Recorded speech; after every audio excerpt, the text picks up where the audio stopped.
તે એક અલૌકિક દ્રવ્ય હતા. અલૌકિક એમનું પરિણમન હતું ને અલૌકિક એમનો પુણ્યનો વાણીનો યોગ પણ કોઈ અલૌકિક સાતિશય યોગ હતો. ગુરુદેવશ્રીને શ્રુતની લબ્ધિ હતી. કરનારને તો કોઈ કાનમાં અમૃતની ધાર કરતું હોય એવું મીઠું લાગે.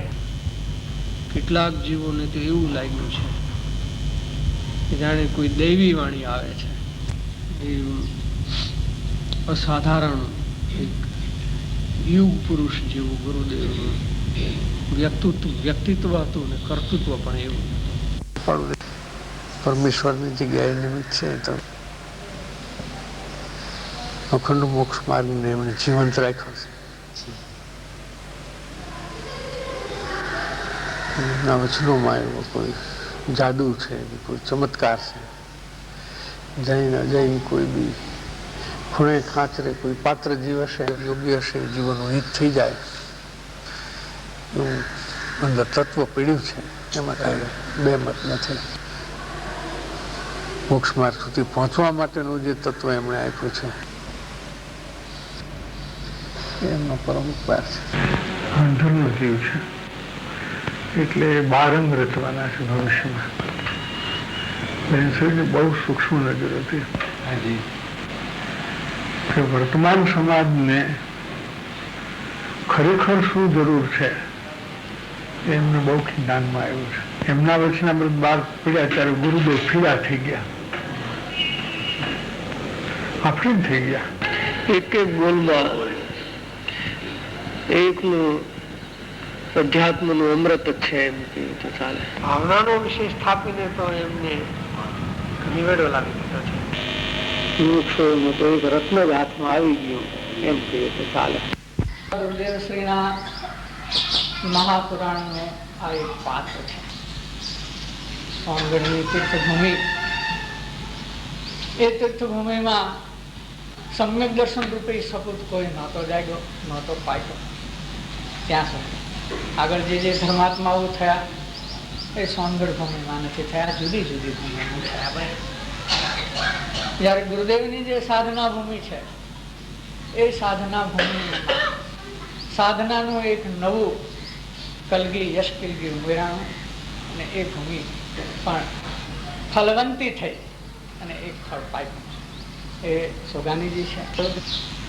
પૂજ્ય સોગાનીજીનું બહુમાન એ માત્ર એક વ્યક્તિનું બહુમાન નથી, એ સમ્યક દર્શનનું બહુમાન છે. અને જે સમ્યક દર્શન ધારક મહાત્માઓ ધર્માત્માઓ છે તે અનંતા ત્રણેય કાળના ધર્માત્માઓનું એમાં સન્માન છે.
हमारे आत्मा में अनंत काल से परिणमित किया है और वो कैसे मुझे इसकी चिंतना को हमारे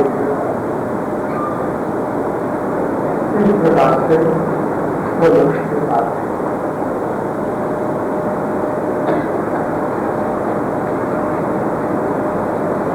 परिभ्रमण के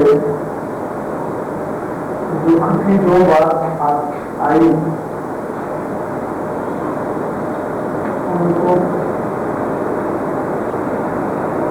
तो प्रयोगों के साथ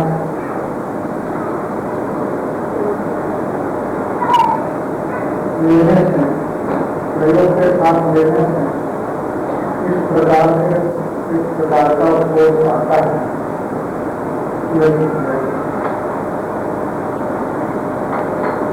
यहाँ तो विचारना की भूमिका है, चिंतना में अभी प्रयोग की भूमिका नहीं। प्रयोग की भूमिका आगे जाकर के तो मनुष्य के प्रारंभिक स्टेज में सुविचारना होती है और सुविचारना से मनुष्य आगे बढ़ता है तो फिर प्रयोग के स्टेज में आता है। यहाँ एकदम प्रारंभिक बात है, उसमें परिभ्रमण की चिंतना, परिभ्रमण का अभाव करने की चिंतना वो नास्तिक से विचारना है और आत्मकल्याण होना वो सत्य से विचारना है।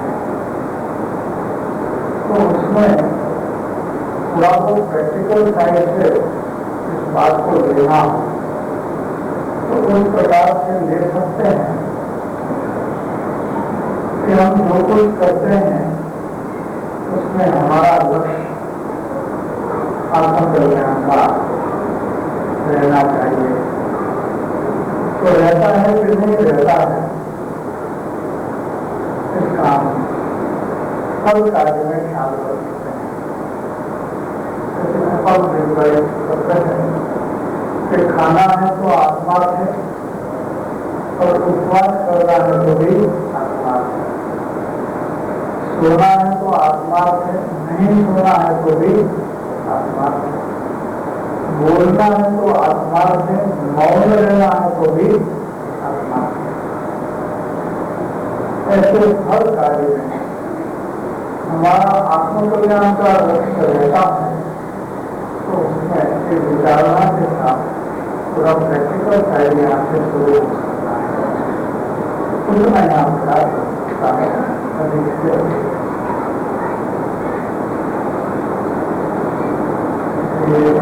दो आए और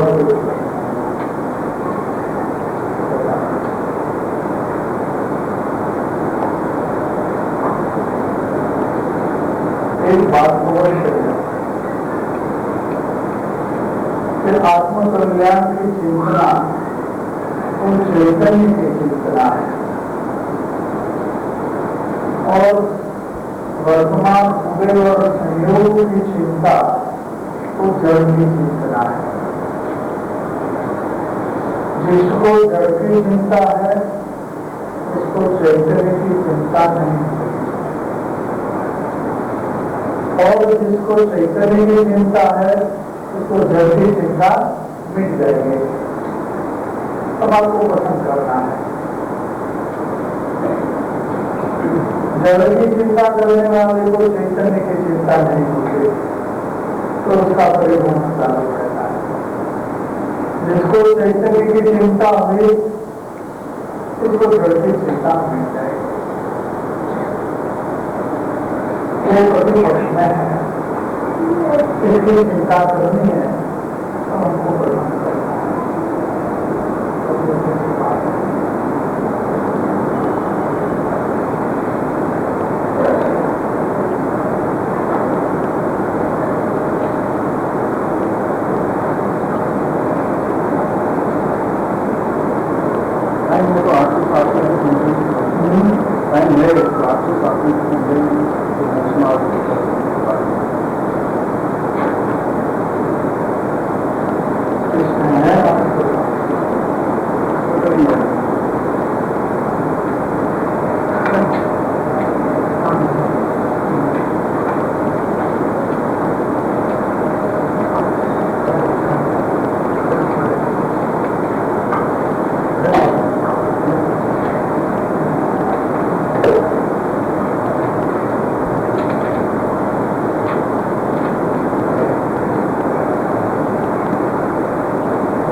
सैद्धांतिक दृष्टिकोण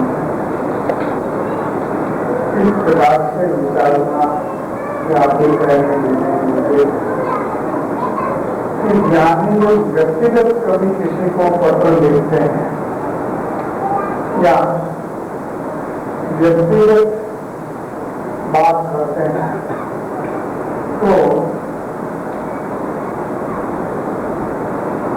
कभी ऐसा भी हो सकता है कि उसी व्यक्ति के लिए वो बात और सारे समाज के लिए ये बात नहीं भी हो।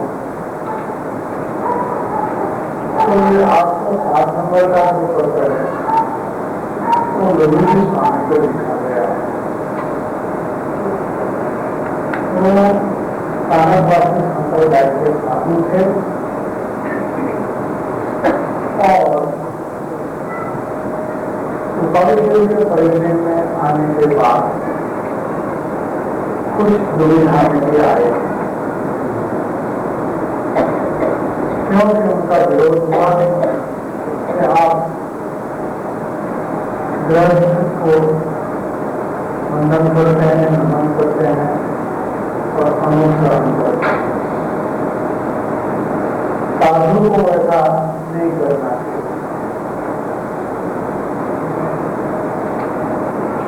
तो वास्तव में साधु परा तो था और लोग ऐसे मानते नहीं, लोग को देश को देखते हैं, देश को देखते हैं।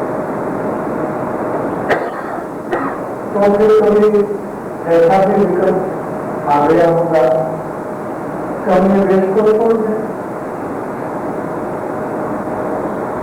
अब जहां तक वेश में होते हैं, समाज त्यागी को त्यागी के वेश में देखकर उनको आहार पानी देते हैं। और जब त्यागी का वेश छूट जाता है और गृहस्थी का वेश को पहन देता है तो समाज उसको आहार पानी नहीं देगा। तो फिर उसको आहार पानी के लिए कुछ प्रवृत्ति करनी पड़ेगी, लौकिक व्यवसाय में आना पड़ेगा। तो देश त्याग करके व्यवस्थित होकर के लौकिक व्यवसाय में आना चाहिए कि नहीं आना चाहिए? या निवृत्ति में रहकर धर्म साधन करना चाहिए? कई प्रकार के विचार कुछ ऐसे दृष्टिकोण से भी लिखा गया है। दीक्षा लेते हैं उसमें श्वेतांबर और दिगंबर 2 प्रकार के दीक्षाधारी साधु देखने में आते हैं। तो कृपालुओं ने देखा कि दिगंबर साधु भी शास्त्रोक्त तो चर्या नहीं पालन करते हैं। क्यों नहीं पालन करते हैं?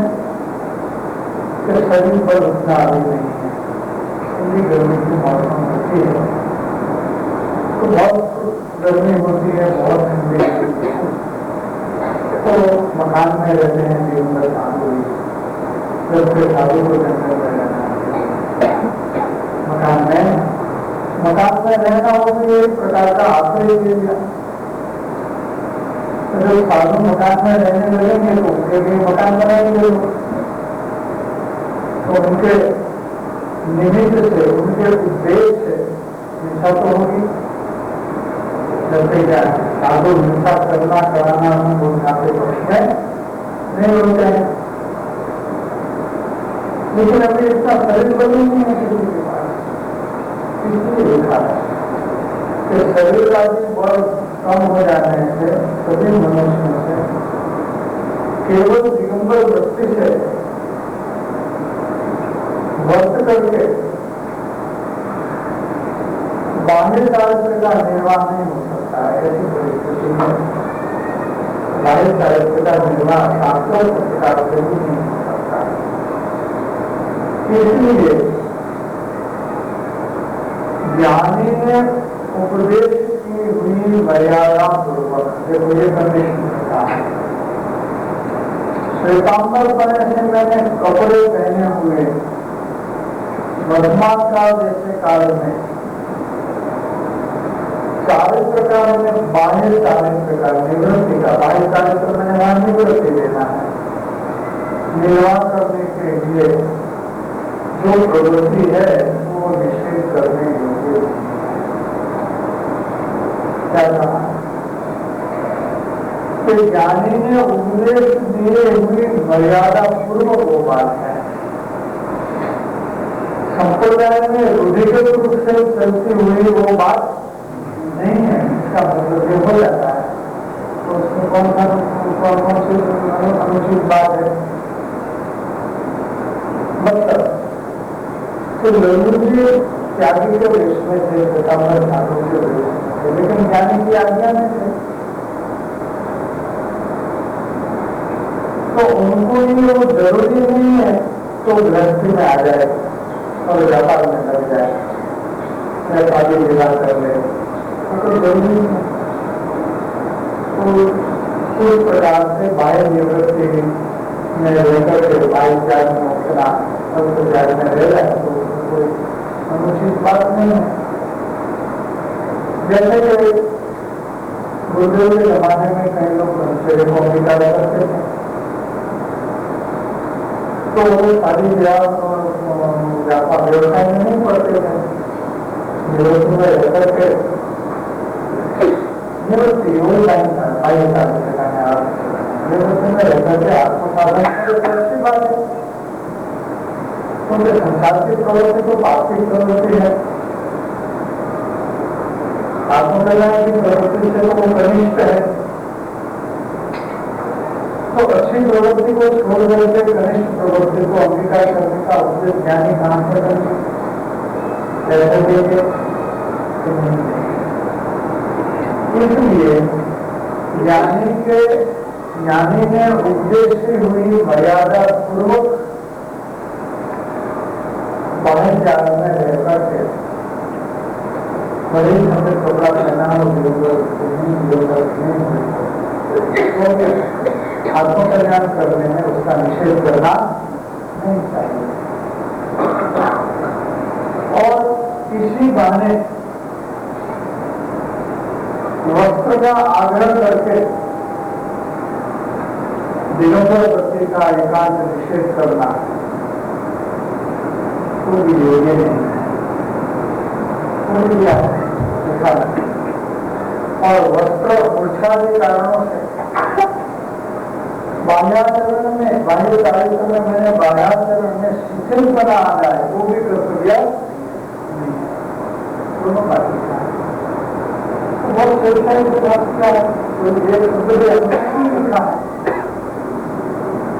आप अभी निकाल देकर पता चलता है। जब आप बहुत ऐसे निकाल देकर पता चलती है, सिंपल रीजन ऐसा लगता है इंडिया से और लिखने वाले का अभिप्राय को नहीं समझे तो हम हमारी कल्पना लगाएंगे। हम मध्य मंडल खंडन में पड़े हुए होंगे तो मंडल खंडन वाले हमारे लागू हो जाएगी और हम कृपालु देव के को अन्याय कर रहे हैं, ये बात हो जाएगी। ऐसा नहीं होना।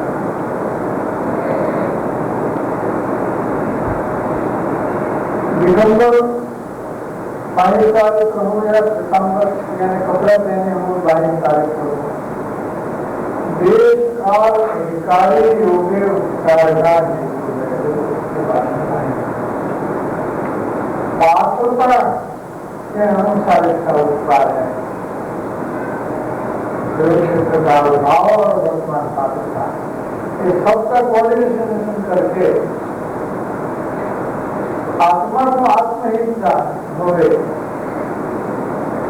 इन दृष्टिकोण बनाता है।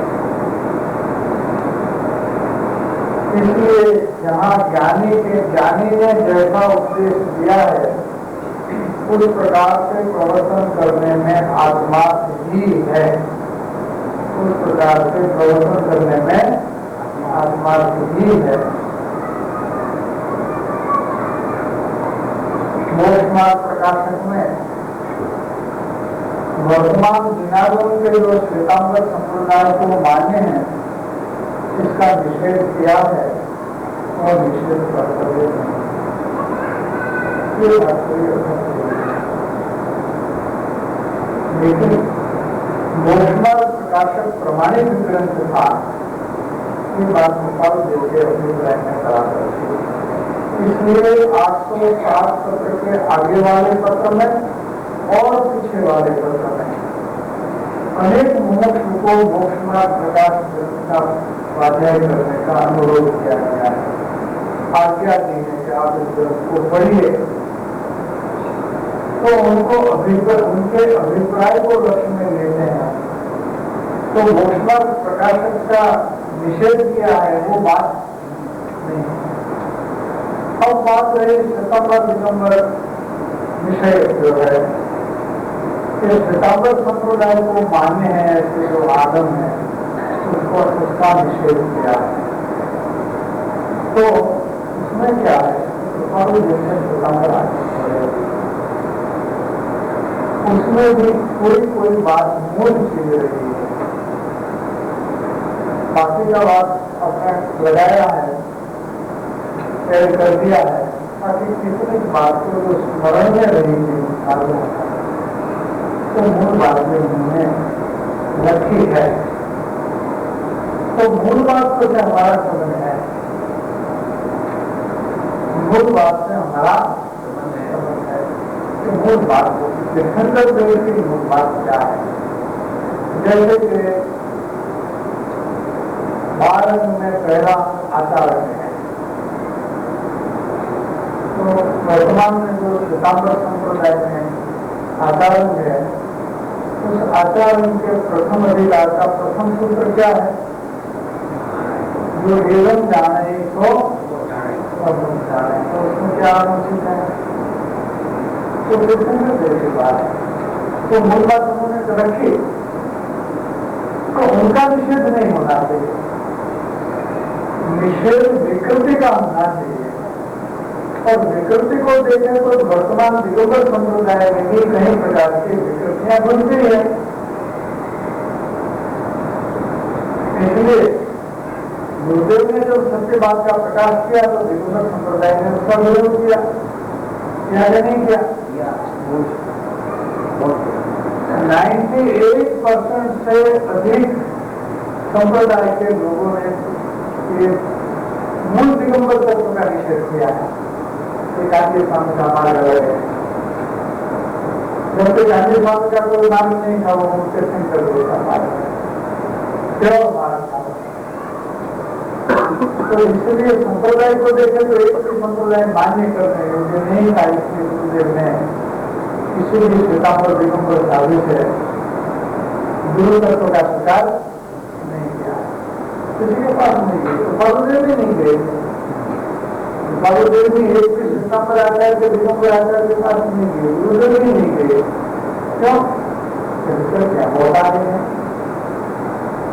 इसलिए यहाँ भी ज्ञानी ने जो उपदेश किया है ऐसे प्रवर्तन कर, ये मर्यादा है, ज्ञानी के मार्ग का नहीं लिखते हैं। 4 वेद पुराण आदि शास्त्र तो मिथ्या बना, मिथ्या दृष्टियों की रचना है, इसलिए मिथ्या के साथ है। लेकिन नानी ने तो ज्ञान भाषा ये ठिकाने मूल बात होते हैं। कैसे ठाकुर को सुखदेव भगवान की दिव्य ध्वनि से दूसरा पंथ दूसरे पंथ निकले, लेकिन कुछ तो उसने मूल बात को पकड़ करके विचरती में आए हैं। जो मूल अंश रह गया है उनको समझो है, आपको किसी संप्रदाय के प्रति घृणा आएगी, गुस्सा नहीं आएगी।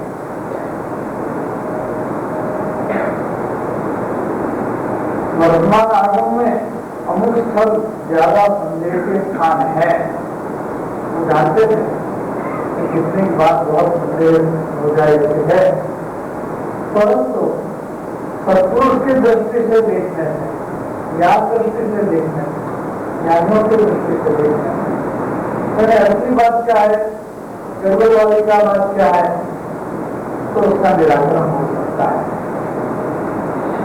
इसलिए उत्तम दृष्टि से, माने आत्म कल्याण की दृष्टि से जैसे आगम अवलोकन करने में संशय कर्तव्य कोई भी संप्रदाय का आत्मकल्याण की दृष्टि साध्य होनी चाहिए।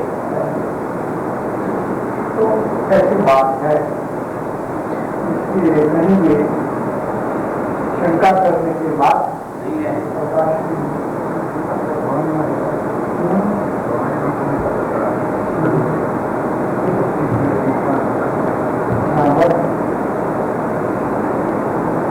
अपने पाठ्य में भी चला है, तो देवलानी में भी वो पाठ्य में दिया है दिसंबर देवलानी में।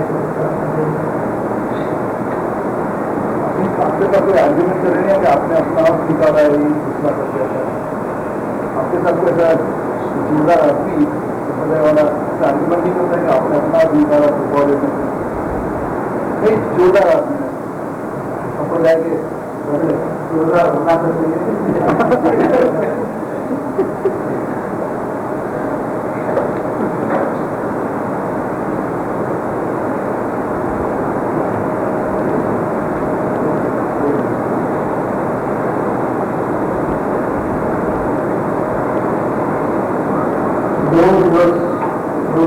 पहले दोपहर के उत्सव में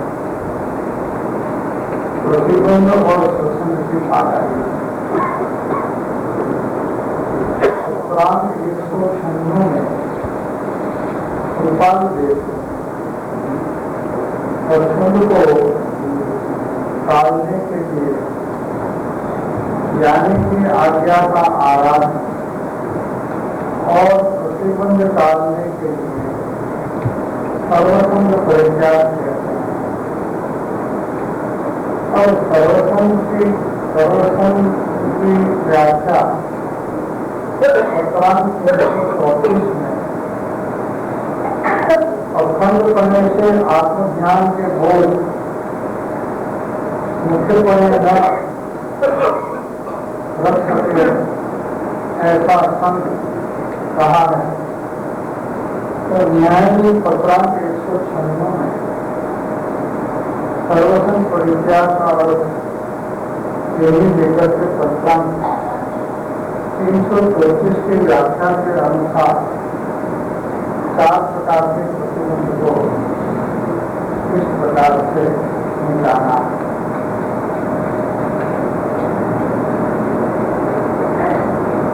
दो पत्रकार किया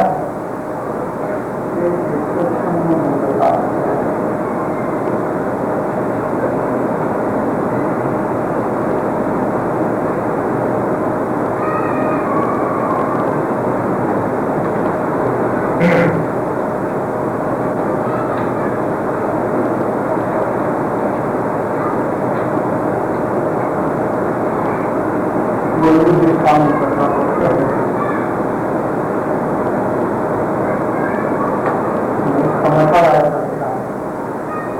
मुनि पर रहना पड़ता है ऐसा जिज्ञासा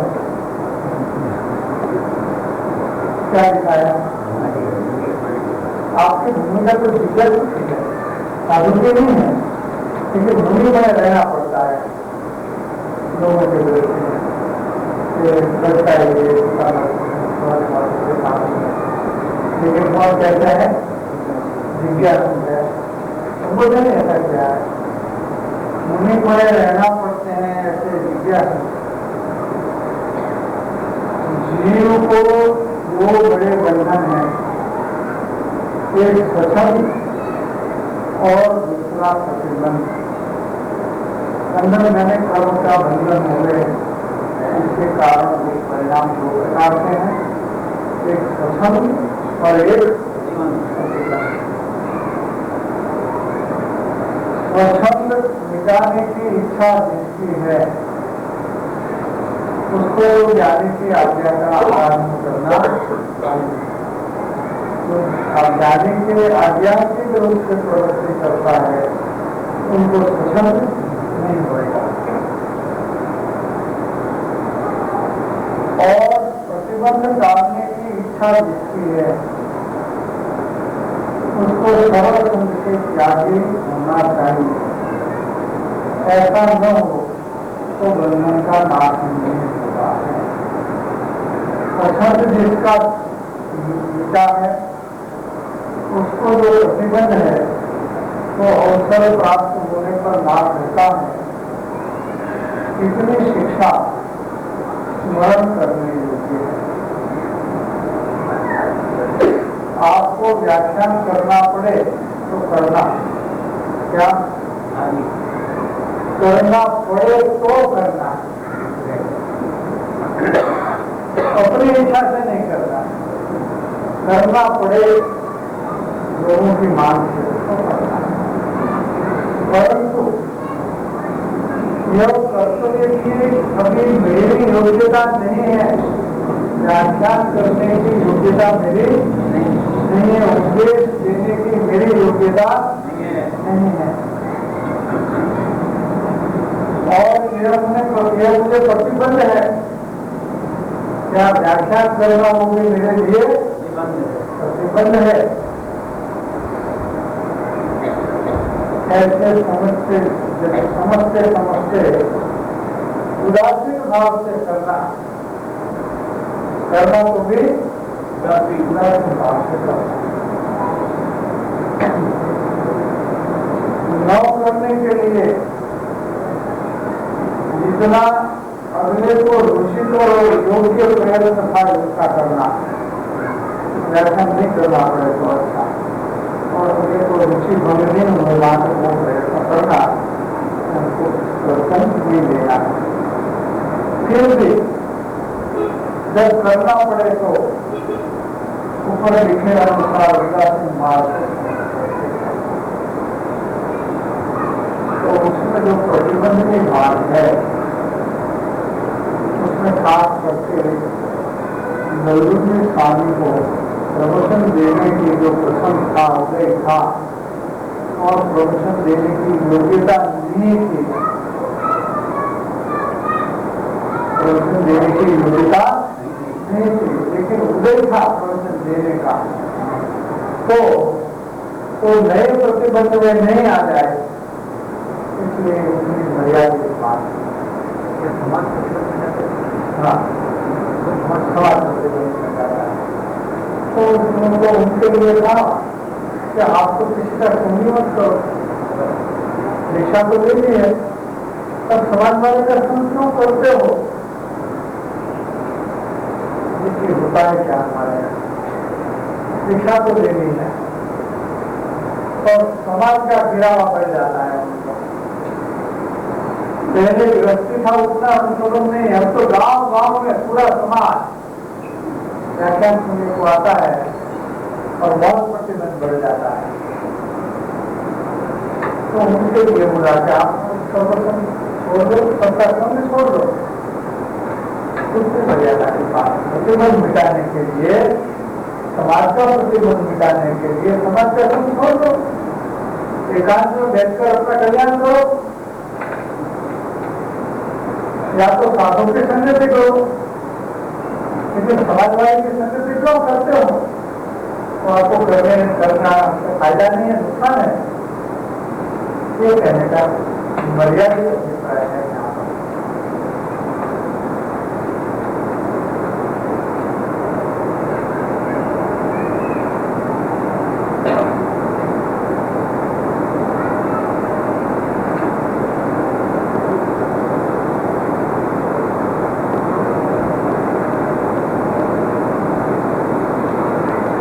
बहुत ज्ञानी पुरुष हो गए 334 में दूसरा पैराग्राफ।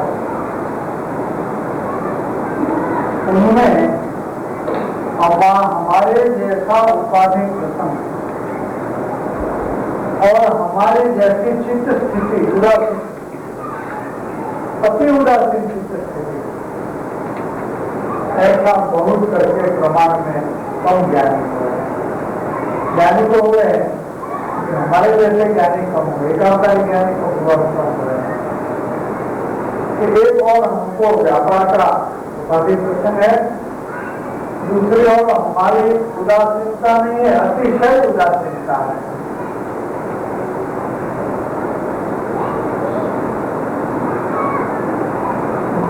उपाधि प्रसंग के कारण है आत्मा संबंधी जो विचार या परिणति अखंडपणे मैंने मुख्य रूप से नहीं हो सकता है अथवा गौण रूप से होती है। ऐसा होने से बहुत समय प्रपंच मैंने व्यवसाय में रहना पड़ता है और उसमें तो अत्यंत उदास परिणाम हो गए होने से काल चला जाता है प्रवृत्ति में, व्यवसाय की प्रवृत्ति में। लेकिन हमारे अंदर की स्थिति क्या है कि अत्यंत उदास परिणाम हो गया है, इसलिए क्षण भर भी चित्त टिक सकता नहीं है। प्रवृत्ति दिल के बहुभाग में करते हैं, लेकिन चित्त तो एक क्षण भी नहीं टिकता है हमारे, इसलिए हमारी उदासीनता वर्धती है। इसलिए ज्ञानियों ने सर्वसंग परित्याग करी अप्रतिबद्धपण विचरते हैं। यही कारण से ज्ञानी है तो व्यवसाय को, गृहस्थी को छोड़ करके सर्वसंग परित्याग करके जंगल में जाकर के अप्रतिबद्ध ज्ञान नहीं पढ़ा सकता, सच्चा नहीं पढ़ा सकता। विरुद्ध स्वामी को बात क्या है, वह मर्यादित बात है। यहाँ जो बात है वो एकदम नहीं बना की बात है। सर्वसंग परित्याग का सर्वसंग शब्द का लक्ष्यार्थ ऐसा है कि उसमें हमारा जो कहने का लक्ष्य मैंने अभिप्राय है वह ऐसा है कि अखंड रूप से आत्मध्यान, के अखंड रूप से आत्मबोध, मुख्य रूप से न रख सके ऐसा जो संग है, ऐसा सर्वसंग छोड़ देना चाहिए। तो साधु का संग करे, ज्ञानियों का संग करे, उसमें कोई बाधा नहीं है। आत्मबोध और आत्मध्यान में बाधा पहुंचे ऐसा संग हमें नहीं करना, ऐसा सर्व प्रकार का संग हमें नहीं करना। ठीक है, निकाल यह हमने संक्षेप में लिखा और उस प्रकार को बाई से और अंदर से बजते हैं, उसका ही अंतर बाई भजन करता है। जैसा लिखा है सुबह भाई, सुबह भाई की अंतर के बाद अधिक से अधिक और ज्यादा से ज्यादा सुबह हमारे मौसम होते हैं।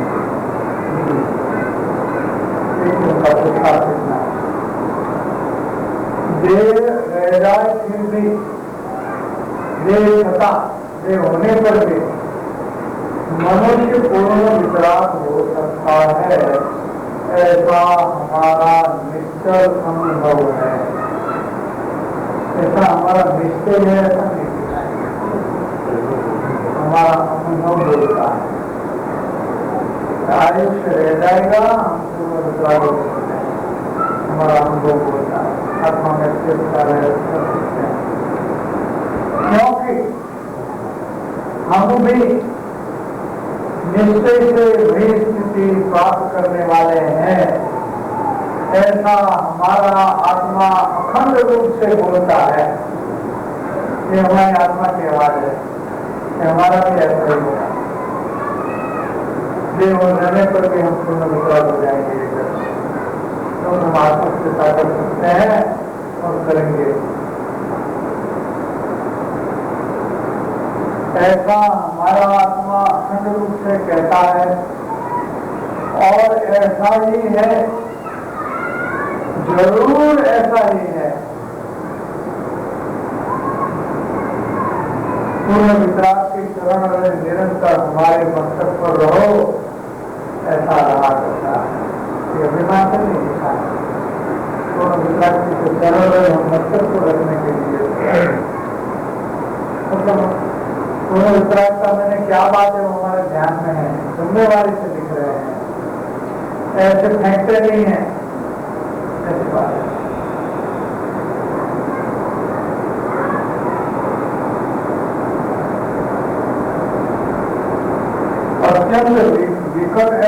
वितरागित्व अत्यंत आश्चर्यकारक है, चमत्कारिक है। तथापि यह स्थिति प्राप्त होती है, सदैव प्राप्त होती है, ऐसा निश्चय है। प्राप्त करने पूर्ण योग्य है, हम प्राप्त करने के लिए परिपूर्ण योग्य है, ऐसा निश्चय है। सदैव ऐसे पूर्ण वितराग हुए बिना हमको जो उदासीनता आई है वो मिटे ऐसा मालूम पड़ता नहीं। हमारी उदासीनता छूटेगी नहीं, पूर्ण वितराग होते होगी, होकर के रहेंगे। और ऐसा होना संभवित है, जरूर ऐसा ही है। क्या आत्मविश्वास है? क्या आत्मविश्वास है? अपना पुरुषार्थ के साथ, अनुभव के साथ आत्मविश्वास कितना है, देखने लायक बात है।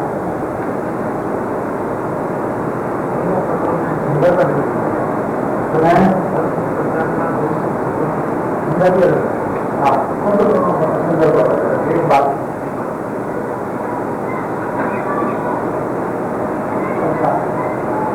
दूसरा प्रश्न है, पत्रांक 400 के मीटिंग में एक पुरुष नमन करवा योग्य है,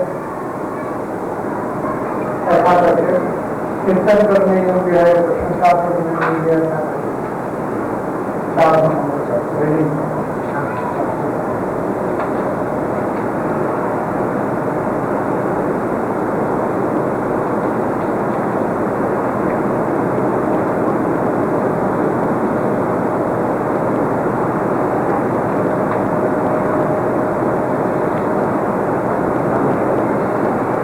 एक पुरुष नमन करवा योग्य है,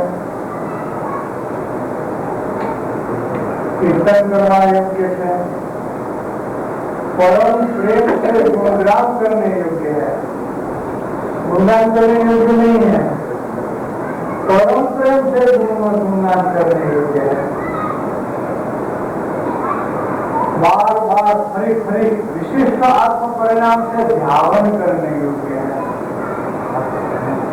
आत्म परिणाम से उसका ध्यान करने योग्य। जो पुरुष दृढ़ से, क्षेत्र से, काल से और भाव से किसी भी प्रकार का प्रतिबद्धता नहीं है, जो अप्रतिबद्ध विहारी है, ऐसे जो महात्मा है, जिसको दृढ़ क्षेत्र काल भाव का कोई प्रतिबंध नहीं है, ऐसे महापुरुष नमन करने योग्य है, कीर्तन करने योग्य है, परम प्रेम से गुणगान करने योग्य है और बार बार विशिष्ट आत्म परिणाम से नहीं, विशिष्ट आत्म परिणाम से धारण करने योग्य है। कितना बहुमान है। विशिष्ट धारण परिणाम है, एक तो महापुरुष भक्ति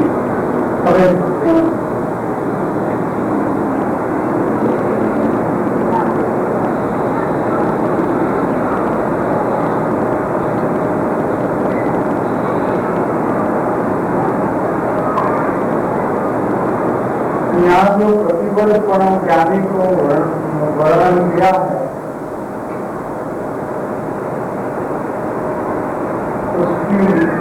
મેળવણી બરાબરી પ્રકારના પ્રતિબંધ સાથે મેળવણી 4 પ્રકારના પ્રતિબંધ સાથે કઈ રીતે કરવી।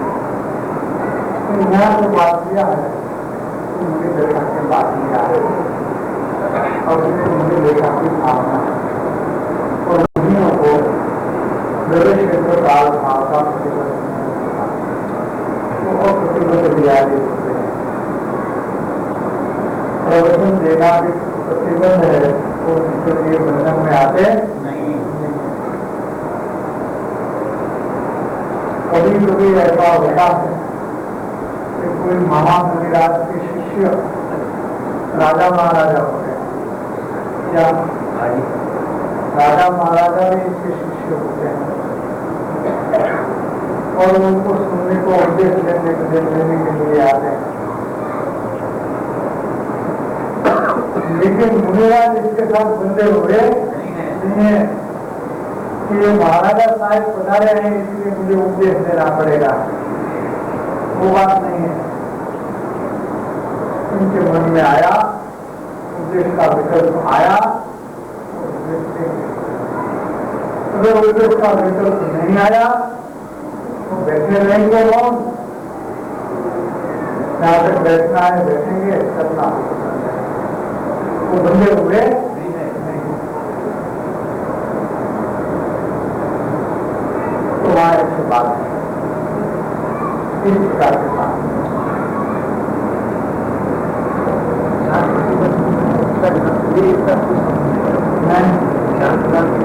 वो 4 प्रकार के प्रतिबंध जो है वो मुमुक्षु के लिए बात है।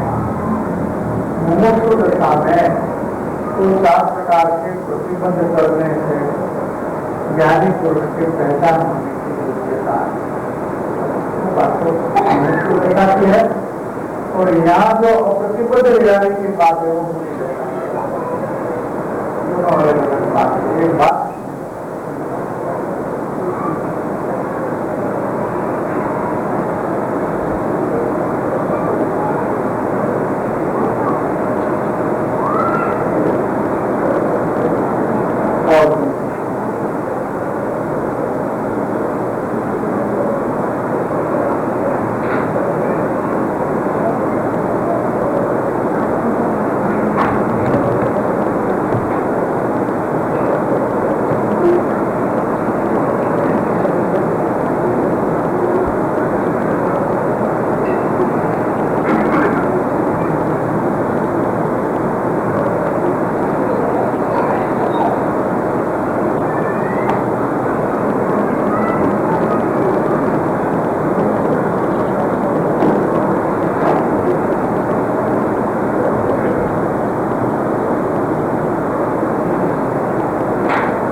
मुनिराज ने जगत क्षेत्र काल कोई प्रतिबंधने वाला है कि मनुष्य समाज प्रतिबंध, कुटुंब प्रतिबंध, शरीर प्रतिबंध, संकल्प विकल्प प्रतिबंध है क्या है मनुष्य का अवरोध मनुष्य देखा की बात मुनि देखा की बात है। ये बात सुबह की मिल मालिक ने कहता था आप आवता हो देखो कपड़े की मिल मालिकों के साथ अपना काम था तो कुछ मिलों के एजेंसी लेकर के उनके कपड़े बेचते ना खान के खान नहीं लकड़ी बन हाँ कपड़ा धोला तो नहीं और तुरंत कपड़ तो नहीं टाटा तो नहीं पूरी घाट इसी प्रकार के बहुत से एजेंसी मिल वालों के साथ तो मिल मालिकों के साथ उसके उठ गए उसमें एक मिल मालिक के साथ ऐसा प्रसंग बना तो मिल मालिक को मालूम पड़ा कि ये जो न्यायचंद जी है तो जम्मू के लाइन में अच्छे जानकार है तो उसने कुछ दिन ऐसा बोला कि ऐसा करो सुधा लीजिए आप बात पर हमारे यहाँ आया करो तो हमको भी धर्म समझाया करो तो उनके साथ व्यवसायिक काम था और कमीशन देते थे जिन वाले लोग उनके कपड़ा बेचने के ऊपर उनका कमीशन लगता था। फिर भी वो उतने निष्प्रह थे तो उन्होंने मना कर दिया। देखिए मेरे तो पूरा रोटी का प्रयोजन है, इसलिए मैं आपके पास आता हूँ, कोई धार्मिक प्रयोजन से नहीं आता, तो मेरे को आना पड़ता है। रोटी का प्रयोजन है, व्यवसाय का, इसलिए मुझे आना पड़ता है। और तो मेरे पास का समय टाइम ही कहाँ है, मैं दूसरे को समझाने के लिए जाऊँ ना बोलते हम नहीं आ सकते, हमारे पास नहीं। इसलिए भी शर्म नहीं भरी, तो अपने को कमाई करके देता है तो चलो अपन थोड़ा सर्विस दे दें। वो बात व्यवहार के संसार की है, तो संसार के मर्यादा है, धर्म के क्षेत्र में उस बात को बीच में लाना जाने के धार्मिक प्रवृत्ति से तो कोई पैसे की या किसी भी प्रकार की अपेक्षा रखने वाले नहीं। ज्ञानी निष्प्रह होते हैं, इनका ये सब होता है। ज्ञानी निष्प्रह होते हैं, हाँ, मुक्त दशा में से ये बात पैदा होती है। मुक्त दशा में जो निष्ठुरता आते हैं, ज्ञानी निष्ठुर रहते हैं। मुक्तता में वो निष्ठुरता का दर्शन होता है।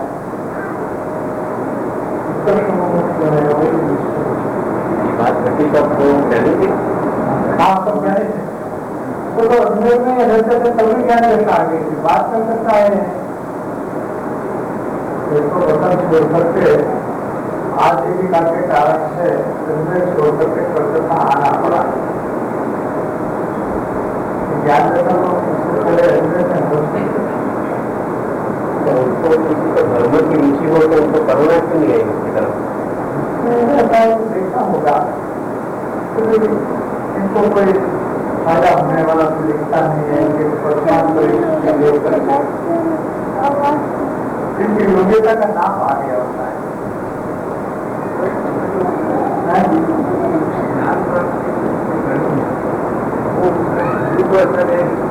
समझाना उसको क्या ध्यान से करेगा, ये दिल करके पात्र होता, वो जीव अगर पात्र होता तो क्या बोलता है? तो बेमालिक बना नहीं रहता, तुम आया करो। अच्छा, आपका दिनचर्या कैसी है, आपको निवृत्ति कब रहती है, हमको आना है आपके पास। कब, कहाँ आए, कब आए, आपको आप कृपा करके हमको तो बात अलग हो जाती है। लेकिन हम आपको पैसा देते हैं इसलिए आप हमारे पास आया करो, उसमें कोई ज्ञान करने वाला नहीं है, तो कोई उद्देश्य रखने वाला नहीं है।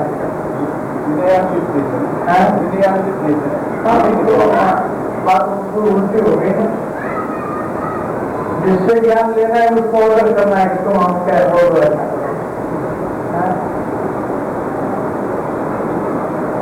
ऐसे ज्ञान प्राप्ति किसी को होती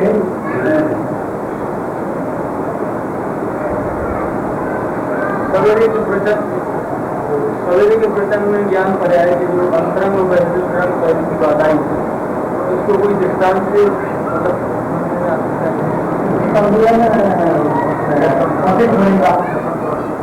दर्पण का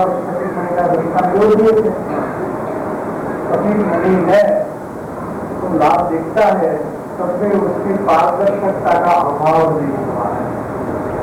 लाभ होने का कारण भी पारदर्शकता है, तब लाभ हुआ है। और लकड़े का दर्शन दिया था, ये लाभ क्यों नहीं होता है? इसके पास लाभ का कपड़ा रखने से ये क्यों लाभ नहीं होता है? इस तरह से भले ही लालपना दिखता है, लेकिन पारदर्शकता की अवस्था वहां मौजूद है। तो इस तरह ज्ञान में भी अनेक निराकार दिखता है, फिर भी वहाँ ज्ञान सामान्य की अवस्था मौजूद है। सत्राखंड गाथा में जो आया है, अनुभव में आ रहा है, वो अंतरंग पहलू की बात है। सत्राखंड गाथा में भगवान आत्मा अनुभव में जो आ रहा है, अंतरंग पहलू की बात है।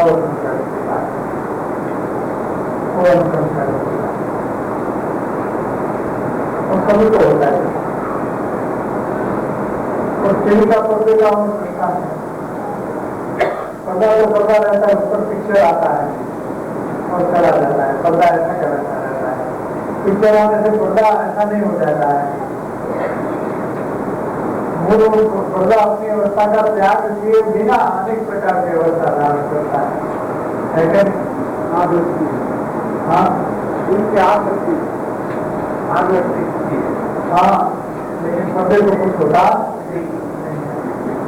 अरे वो होने वाला तो छोड़ के बताता है, ट्यूब को फोड़ देता है। टीवी में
छता जेनी दशा भरते देहाती